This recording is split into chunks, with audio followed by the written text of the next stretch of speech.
you all, and welcome back to Living Unveiled with Maddie. I remember growing up and peeking into my auntie's closet, seeing rows of shoes that seemed to sparkle and glitter under the lights. They weren't just shoes, they were fashion statements. They were expensive, flashy and coveted. My childish mind whispered, when I start making money, I will never buy that shoe. Not that one, not ever. Years later, as I began earning my own money, I came across a pair that reminded me of that very shoe.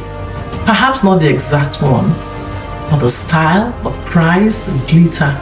And I smiled at the memory of my childhood vow. I will never.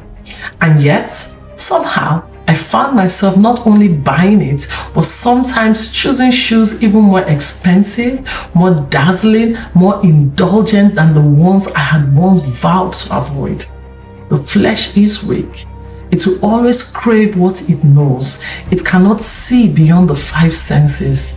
It chases comfort, recognition, applause, even in spiritual life. And this is the danger. Trading eternity for convenience, obedience for applause, and God's calling for human validation. For years, I've watched people treat access to a spiritual leader as more valuable than intimacy with God. Social media has only helped to amplify the problem. Platforms that could spread the kingdom have become stages for performance, popularity, and ego. Followers become numbers, likes become validation, influence becomes a tool for manipulation, and God's calling is forgotten. When authority is misused, it stops being a tool for growth and starts becoming a chain, not just for the people being led, but for the leaders themselves. The privilege of leading can turn intoxicating, like a gun placed in unsteady hands. The power feels natural, but it can quickly become destructive. Jeremiah chapter 1 verse 16 said, "And I will alter my judgments against them, touching all their wickedness, and they shall know that I am the Lord." Now Jesus gave us the perfect model. He first called the 12 disciples. He taught them, corrected them, and then released them into the world. They returned with all kinds of reports. Some came back with brag sheets, excited to share the victories they had experienced, healings, deliverances, miracles, boldness. Others came back with questions, wrestling with confusion, failure, or the weight of responsibility. That was the point, because equipping is never about control, but about release. The goal is to prepare people to walk boldly in God's calling, to hear Him directly, obey, and multiply what has been impacted them. When authority becomes permanent, or when hands that are meant to equip become shackles, the flesh sees opportunity to control, manipulate, and glorify itself. Social media, platforms, titles, applause all feed the intoxication of power. 2 Timothy chapter 2 verse 2 says, "And the things that thou hast heard of me among many witnesses, the same commit thou to faithful men who shall be able to teach others also." Moses himself faced consequences when he faltered. In Numbers 20:12, authority is meant to equip and control and must always return the responsibility to the one being equipped. Now look around today. People have left church, not because of the gospel, not because of sin in the world, but because of the wounds inflicted by those meant to shepherd them. Heavy burdens, judgment, favoritism, fear, all under the guise of leadership, have driven hearts away from the very presence of God. Church attendance alone will not take you to hell. Obedience, intimacy with God, and a heart fully surrendered to Him will.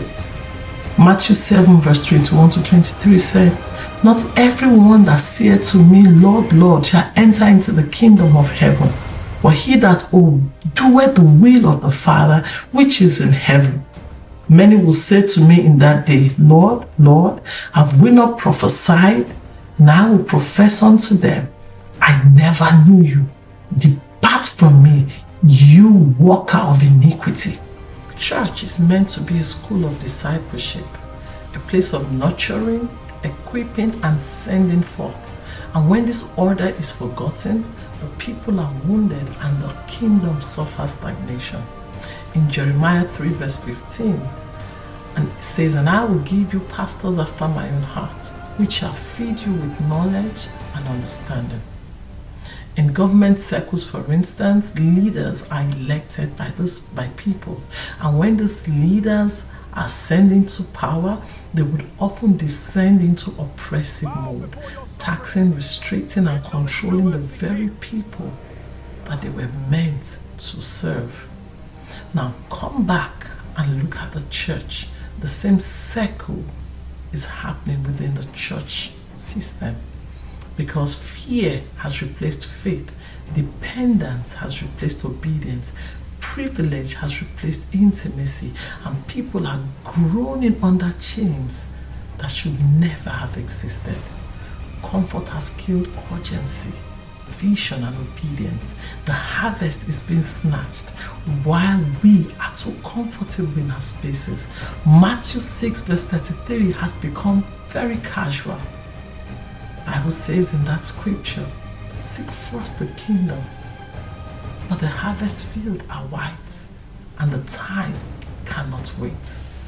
Christ said in Luke 12:51-53, he said, think not that I come to send peace on earth.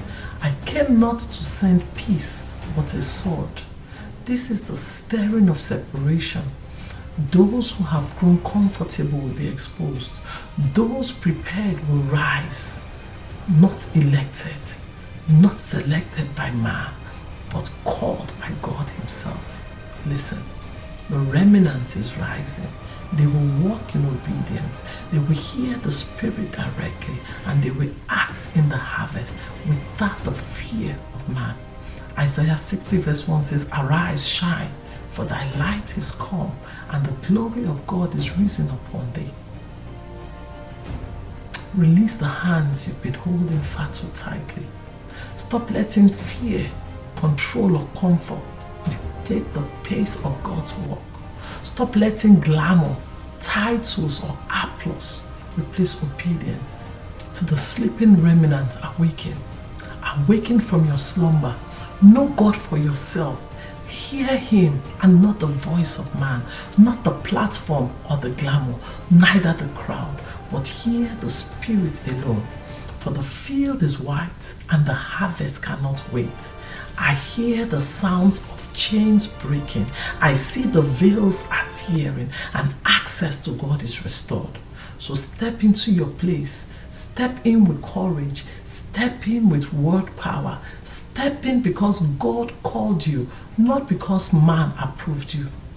Isaiah 58 says, is not this the fact that I have chosen, to loose the bands of wickedness, to undo the heavy burdens, and to let the oppressed go free? 2 Corinthians 3:17 says, now the Lord is that Spirit, and where the Spirit of the Lord, there is liberty. So today, I speak to you right now. Rise, obey, go, because the great reckoning is upon us. The harvest is ready. Until next time, stay unveiled.